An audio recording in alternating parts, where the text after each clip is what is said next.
tema da nossa aula de hoje é liquidação de sentença limitada à petição inicial. E o que seria isso?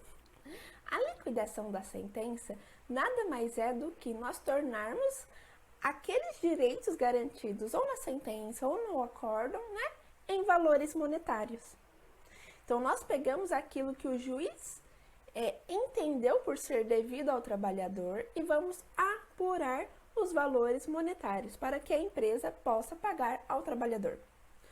No entanto, essa limitação da liquidação da sentença à petição inicial seria que aquela apuração que nós estamos realizando na condenação não pode ultrapassar aqueles valores demonstrados na petição inicial.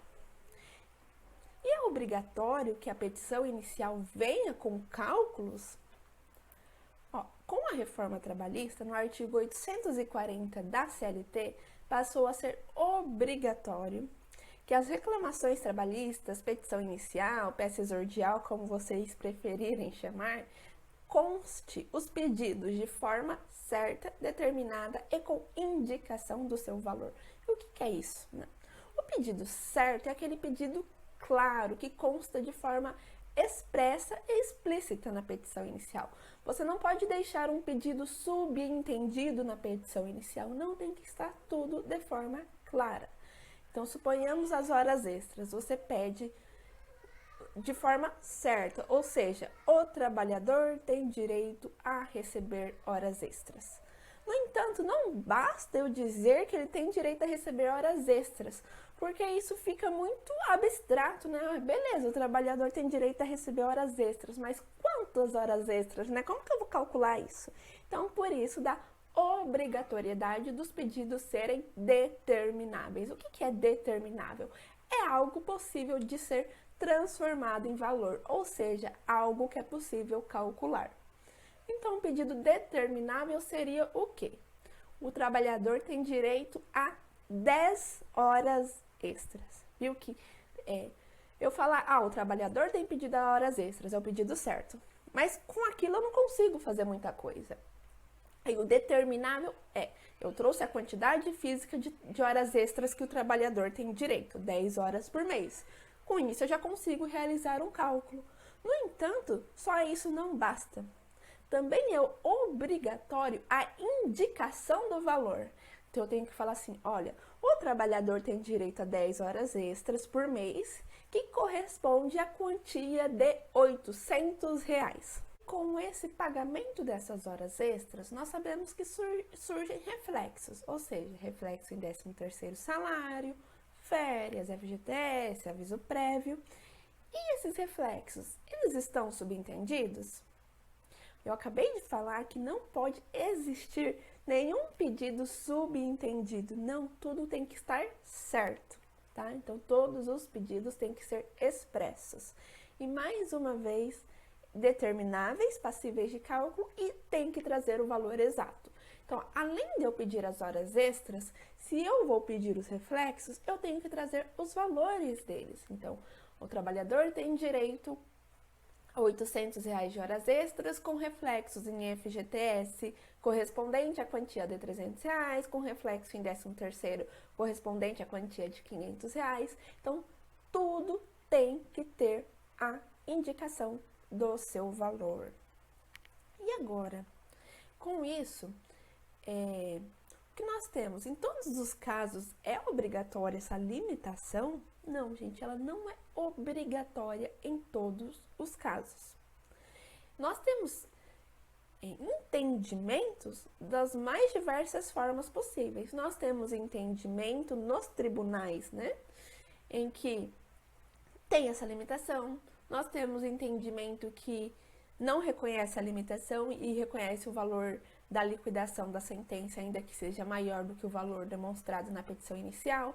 Nós temos entendimento que, ainda que aquele valor foi apurado por estimativa, ocorreu a limitação. E o que é um valor por estimativa? É muito comum isso acontecer na Justiça do Trabalho, porque normalmente o empregado ele não tem tem todas as informações para realizar o cálculo. Ele não vai guardar todos os olerites dele desde quando ele começou a trabalhar. Geralmente quem tem essas informações é a empresa. Então, quando o advogado vai protocolar a petição inicial, ele faz um cálculo por estimativa, com base naqueles documentos que ele tem em mãos naquele momento. Então, nesses casos por estimativa, muitas vezes não estava reconhecendo essa necessidade da limitação, uma vez que aquele valor foi estimado, não é um cálculo exato. Mas atualmente nós tivemos entendimentos no tribunal que mesmo aquele caso sendo realizado por cálculo estimado, foi obrigatório realizar a limitação dos valores, tá? E assim, nós não temos ainda um entendimento pacificado sobre o assunto. Nós vamos ter que aguardar as cenas dos próximos capítulos. E no meu dia a dia de trabalho, como que eu faço? Eu fui nomeada em um processo. Eu tenho que fazer essa limitação ou não? Gente, depende. Você somente irá realizar essa limitação, no caso concreto, caso esteja de forma expressa, ou na sentença ou no acórdão. Eu trouxe aqui um trechinho de um cálculo que eu fiz em um processo em que o juiz, na sentença, pediu a limitação. E o juiz trazia da seguinte forma: a liquidação da sentença deve observar como limite máximo os valores postulados na exordial, referentes a cada pedido, tá? Então, aqui o juiz está pedindo para que quando eu for fazer o meu cálculo, como perita do juiz, eu for fazer aquele cálculo de liquidação de sentença, eu verificar o cálculo que o advogado juntou, nem precisa ser o cálculo, os valores que o advogado juntou na petição inicial, para que o meu cálculo não seja apurado maior do que aqueles valores demonstrados na petição inicial. E aqui eu volto a dizer, o valor indicado na inicial, ele limita ou não o valor da condenação, né? Então, depende, gente. Depende. Tudo, tá, que nós vamos fazer, nós temos que nos atentar àquilo que está de forma expressa na sentença. Não cabe a nós, peritos, essa discussão jurídica se cabe a limitação ou não. Não importa se a gente considera justo ou injusto essa limitação desses valores ou a não limitação desses valores. O que cabe a nós é realizar o cálculo de acordo com aquilo que está previsto no processo, de acordo com aquilo que está previsto nas peças decisórias, ou seja, na sentença ou no acórdão. Se na sentença ou acórdão estiver de forma expressa para que você, na apuração do seu cálculo de liquidação de sentença, na apuração do seu cálculo da condenação, limite aos valores demonstrados na inicial, você tem que realizar esta limitação. Se não estiver nada, se na sentença não mencionar nada sobre essa limitação, se no acórdão não mencionar nada sobre essa limitação, se em nenhuma decisão não mencionar nada, o que é que eu faço? Nesse caso, você faz o cálculo normalmente, sem qualquer limitação. Aí você pode falar, mas o juiz não falou nada, só que o meu cálculo deu bem maior do que aqueles valores demonstrados na petição inicial. E agora? Agora você vai juntar esse cálculo maior. Como não teve esse pedido expresso da limitação, você vai realizar o cálculo normalmente e não irá realizar qualquer limitação comparado à petição inicial. Então, resumindo, caso tenha na sentença ou no acórdão um pedido expresso para limitação do cálculo da condenação aos valores da petição inicial, você faz a limitação. Caso não tenha nada, não mencione nada, nem para realizar a limitação, nem que não seja para considerar a limitação. Se não estiver nada, você realiza o cálculo normalmente e não faz qualquer limitação dos valores. Eu trouxe aqui um caso, um exemplo, um exercício de fixação, apenas para assimilação do conteúdo mesmo, para vocês verificarem de forma prática como nós realizamos isso no sistema. É um exemplo bem simples, com um curto período de tempo para que nós conseguimos fazer análise, tá? Análise mesmo, verificar como que faz certinho, apenas para fixação do conteúdo. Então, nós temos aqui a data de admissão, data de demissão, a data do ajuizamento, o salário do trabalhador e aqui o que foi deferido na sentença para pagamento do trabalhador.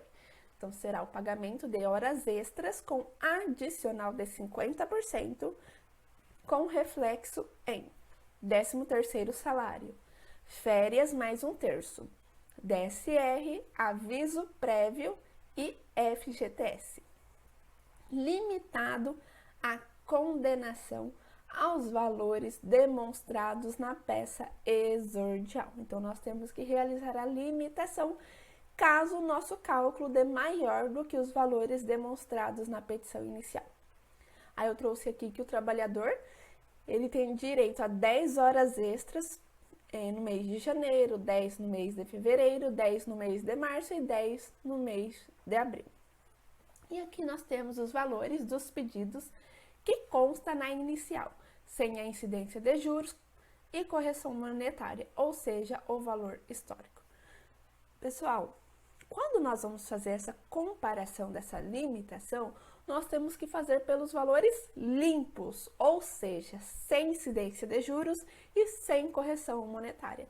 Por quê? Porque senão dá muita diferença de valor. Não tem como um cálculo que suponhamos realizado numa petição inicial lá em 2017, tá? Atualizado monetariamente até lá, com juros até lá, e eu vou fazer essa liquidação desse cálculo agora em 2021 e fazer essa comparação com essa correção monetária de agora, com juros de agora, não tem como, né? Daria muita diferença e o trabalhador sairia muito prejudicado. Então, essa comparação é feita com os valores limpos, os valores históricos, que é sem correção monetária e sem a incidência de juros. Não esqueçam disso, tá? Na petição inicial, nós temos uma aula específica sobre isso, mas na petição inicial não tem a necessidade da apuração de juros e correção monetária nos valores, né, demonstrados na petição inicial. E vamos então para o nosso cálculo. Estou com o meu PJ Calc aberto aqui. O nome do reclamante, ao invés de eu colocar o nome do reclamante, eu vou colocar aqui, ó, limitação dos valores da petição inicial. Para ficar salvo, né, no sistema, caso vocês queiram encontrar, vai ser fácil encontrar pelo nome. A empresa, o reclamado, eu vou colocar empresa 1, 2 e 3. E vamos aos parâmetros do cálculo. Vou colocar o primeiro estado e a primeira cidade aqui mesmo. Não faço qualquer diferença nesse caso, por quê? Porque aqui nós não iremos considerar feriados, nós iremos calcular pela quantidade física de horas extras realizadas, e nós já temos essa quantidade. Então, qualquer estado ou município que vocês colocarem aqui não fará diferença. No entanto, quando vocês estiverem realizando, né, um caso concreto, vocês têm que colocar a cidade ou município que estiver constando, tá? Aí sim coloca certinho. Aqui, como é apenas a título de demonstração, para não ter a diferença do meu cálculo para o de vocês, a cidade ou estado que vocês colocarem. Vamos à data de admissão e demissão.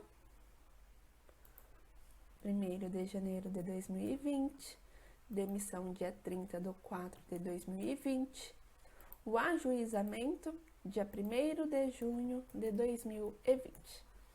Pronto, aqui em parâmetros são as únicas coisas que nós precisamos preencher. A carga horária permanece 220, tudo ok, clico em salvar. Tem faltas para nós preenchermos? Não tem, então vamos passar. Tem férias? Não tem. Tem histórico salarial? Sim, então vamos colocar. Novo, vamos por salário pago. Quanto que nosso trabalhador recebia? R$2.000. E vamos colocar aqui, R$2.000. Clica no maisinho e salvar. Tá vendo? Ó, ele já preencheu de todos os meses, ó, desde a data da admissão até a data da demissão. E clico em salvar. Prontinho. E o que nós vamos apurar, né? A verba que nós vamos apurar é a verba de horas extras. Então, é só nós clicarmos aqui em Expresso, horas extras 50% e salvar. Agora, vamos configurar o nosso cálculo de horas extras. Então, nós vamos vir aqui em Parâmetros. Ó, no nosso cálculo, está pedindo a incidência do FGTS, certo? Então, aqui está certinho, ó. Imposto de renda e contribuição social incide sobre as horas extras porque é uma verba de natureza salarial. A base de cálculo, ele já buscou o salário pago, que foi aquele que nós preenchemos aqui, histórico salarial. Está correto. O cuidado que nós teremos agora será aqui na fórmula do nosso cálculo, né? O divisor é 220, que é aquele que está preenchido aqui em dados do cálculo. O multiplicador é 1,5, pois o adicional é de 50%. E agora nós temos que descobrir a quantidade. No nosso caso, nós temos que o trabalhador ele realizou 10 horas extras todos os meses. Então, a quantidade nós vamos colocar aqui 10, informada. Tá? Então, ele vai considerar todos os meses 10 horas extras realizadas pelo trabalhador. O botãozinho proporcionalizar aqui tanto faz, porque todos os meses o trabalhador trabalhou o mês fechado. Então, ele irá considerar de qualquer forma 10 horas extras todos os meses. Clicamos em salvar, regerar, que o sistema está pedindo, e pronto. E aqui, ó, clique em exibir e vamos marcar os reflexos dessa verba das horas extras. E, ó, o sistema pede reflexo em 13º, férias e DSR, aviso prévio e FGTS. Então, vamos marcar 13º, aviso prévio, férias e o DSR, repouso semanal remunerado. E prontinho, em regra, nosso cálculo em si já está feito. No entanto, o que eu falei para vocês? A comparação que nós devemos realizar é a comparação do valor limpo, né? O valor histórico, sem a incidência de juros, sem a incidência de correção monetária. Então, para eu fazer esse valor, eu tenho que retirar aqui, ó, a correção e os juros, somente para eu comparar. Então, vamos em operações, liquidar e liquidar. Imprimir, imprimir. E vamos ver o nosso relatório.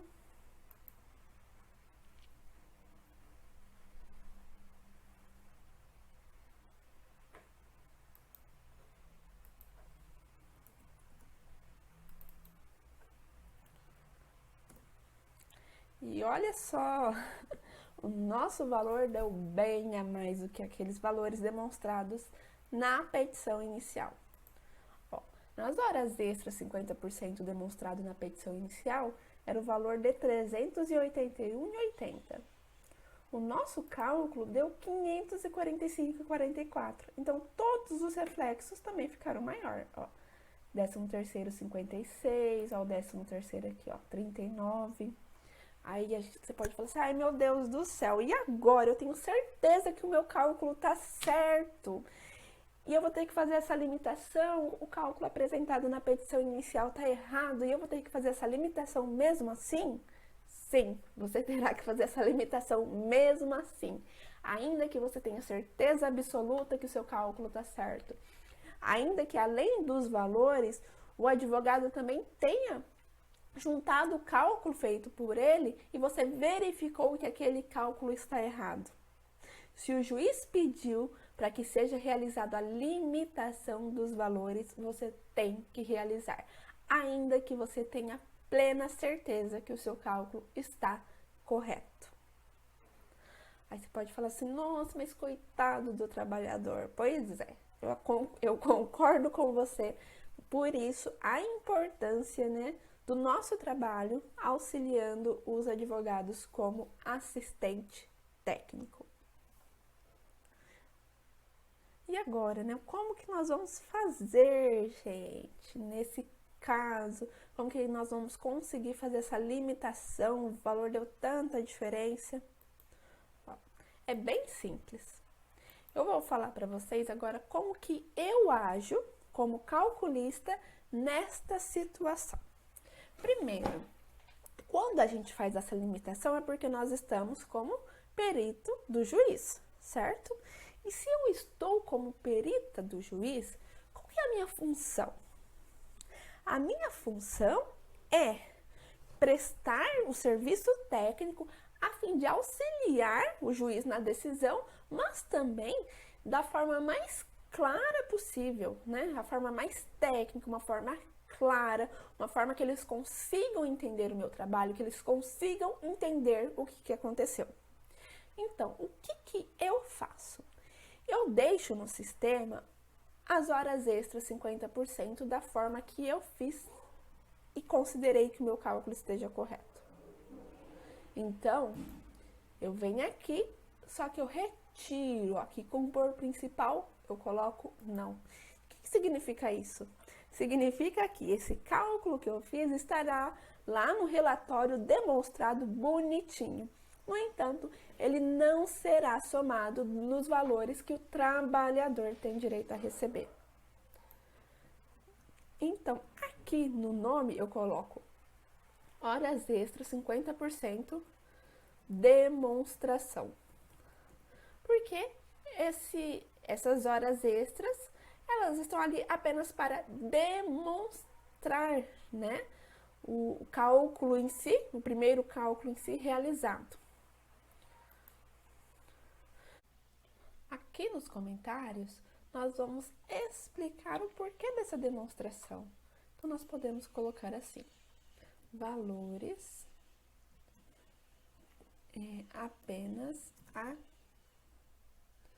valores demonstrados apenas a título de informação, a fim de que as partes verifiquem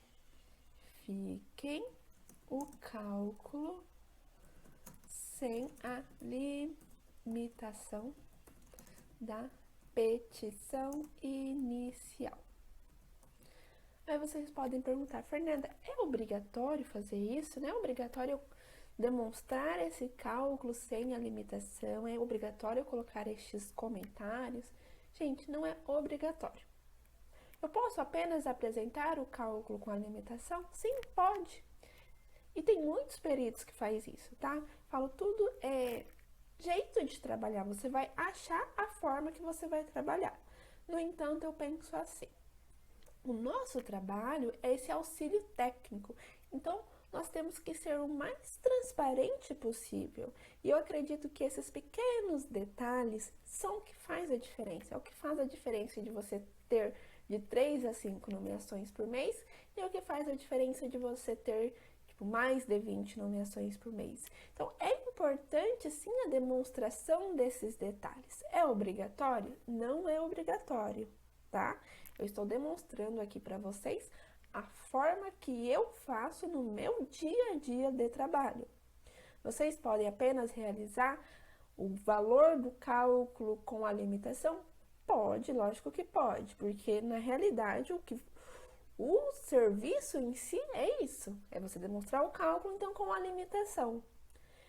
Essa demonstração do cálculo sem a limitação, para que as partes possam analisar os cálculos, para que o juiz possa analisar o cálculo, é uma forma que eu acho mais transparente da apresentação do nosso trabalho. E que sim, eu acredito que gera muita diferença com o tempo. Porque eles vão verificar a atenção que você teve no seu trabalho, eles vão verificar a transparência que você teve em demonstrar essas informações. Leva um pouquinho mais de tempo? Leva, mas é um tempo mínimo, né, comparado às vezes ao resultado que isso pode proporcionar. Então, eu clico aqui em salvar. E lembrando, eu não retirei aqui do compor principal? Se eu retirei de compor principal, é para que esse cálculo não seja somado ao valor que o trabalhador tem a receber. E os reflexos? Eu também tenho que retirar.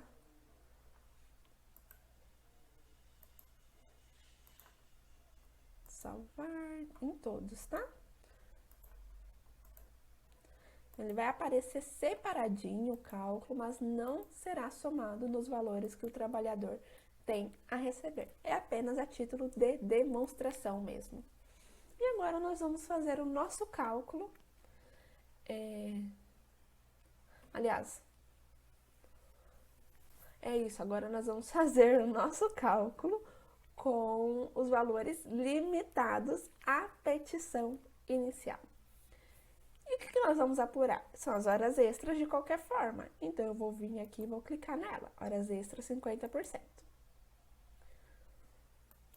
A parametrização vai permanecer tudo a mesma coisa. O valor do salário é para buscar, tá? A carga horária, o multiplicador e a quantidade também. Por que tem que pôr a quantidade? Para a apuração dos cálculos do reflexo. Então, nós temos que colocar. Mas o que a gente vai fazer agora, né? Nós vamos vir aqui em ocorrências e nós vamos digitar o valor de forma manual.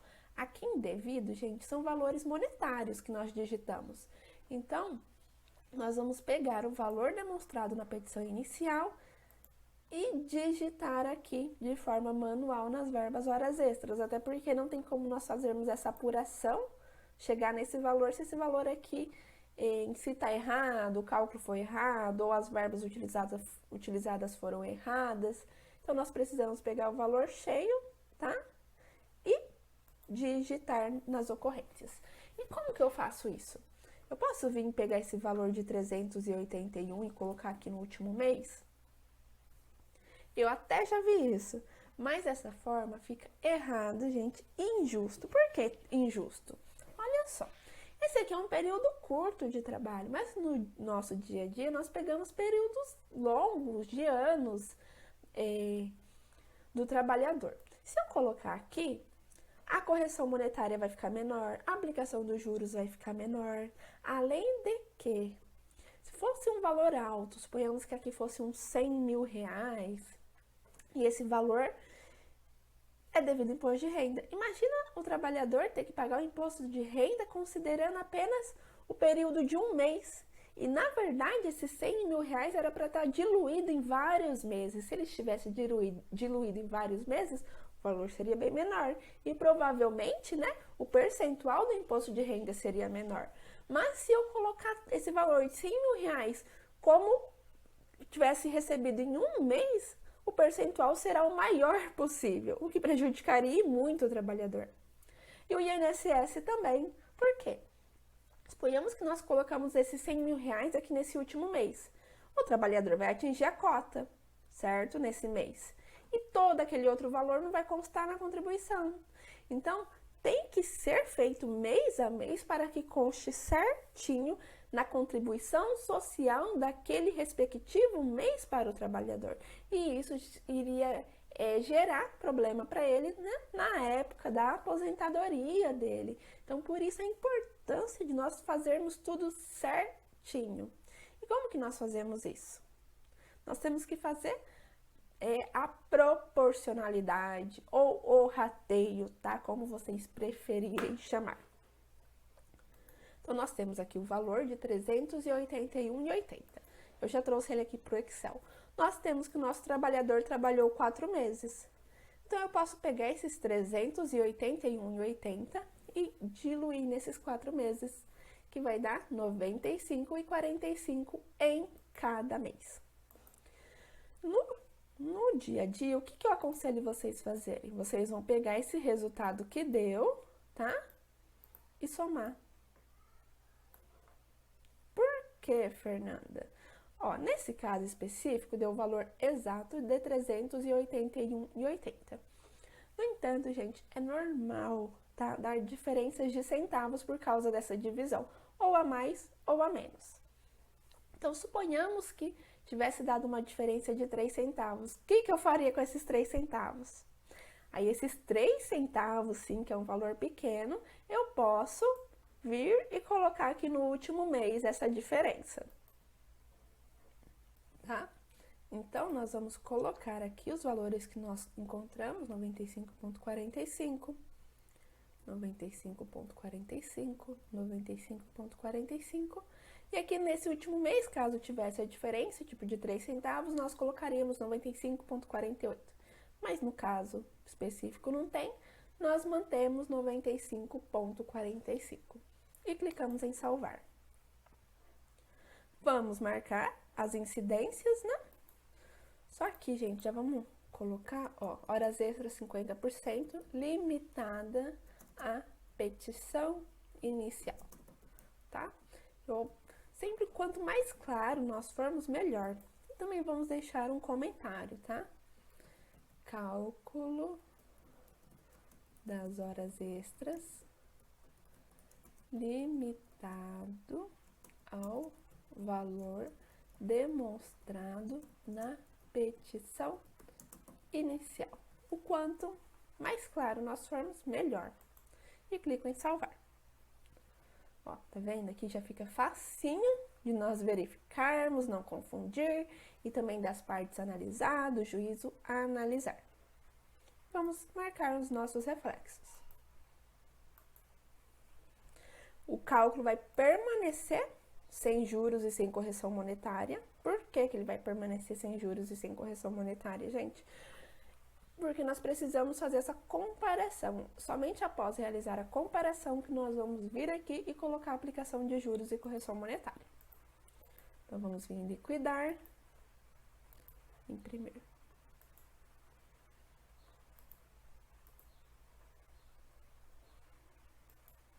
Aí.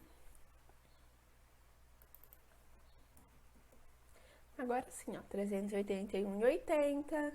Vamos ver os valores do reflexo. Ó, ainda deu diferença, ó.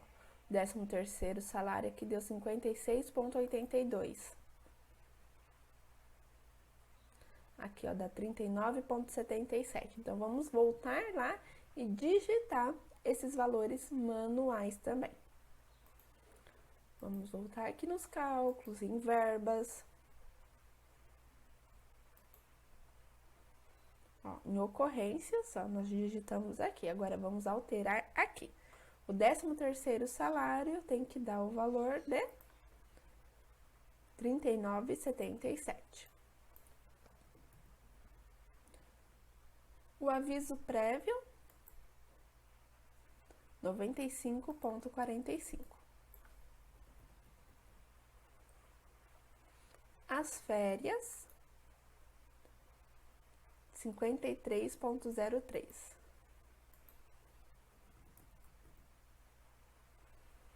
E o descanso semanal remunerado, vamos ter que diluir ele no mês também. Ó, ele dá 80,47. Dividi-lo por 4, que dá 20,12.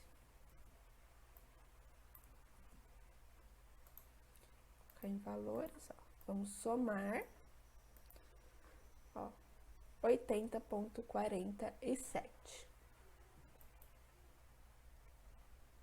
Só que, peraí, gente.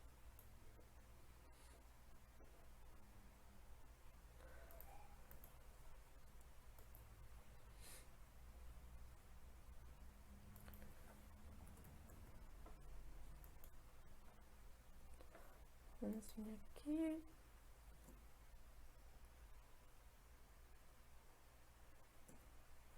Aqui, ó. Ele deu 1 centavo a mais. Então, se ele deu 1 centavo a mais, no último mês, eu vou vir colocar 20,13. Então, vamos digitar. 20,12, 20,12, 20,12, 20,13. E clicamos em salvar. Liquidar, liquidar novamente.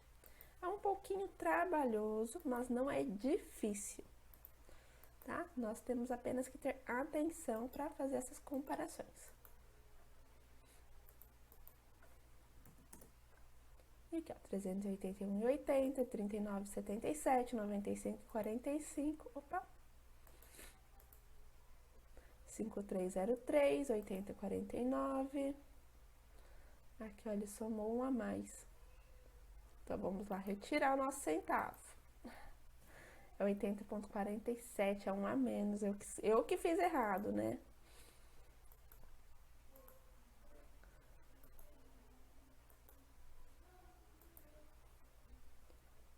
Aqui, ó, voltamos. Aqui é 20,11.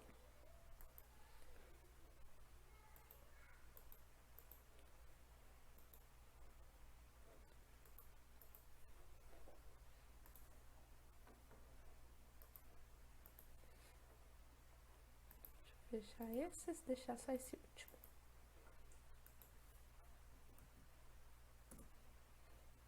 Agora sim, 80,47.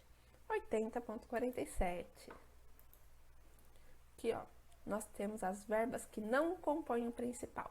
Ou seja, o que o trabalhador tem direito a receber, gente, é isso que está aqui em cima, né? Aqui, ó, é apenas um cálculo a título de demonstração.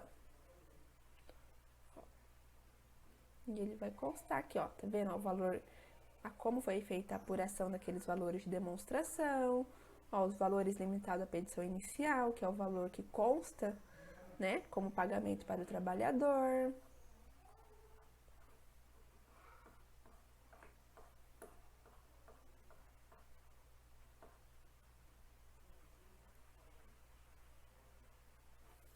E agora que nós verificamos que o nosso cálculo está certinho, bonitinho, o que nós vamos fazer? Colocar a aplicação de juros e correção monetária. Então, nós vamos vir aqui, o IPCAE, tá? Combinar com outro índice, porque sem correção a partir da data do ajuizamento, 1º de junho de 2020. E a Selic, a partir do dia 2 de junho de 2020. Agora sim o nosso cálculo está perfeitinho e pronto para ser entregue.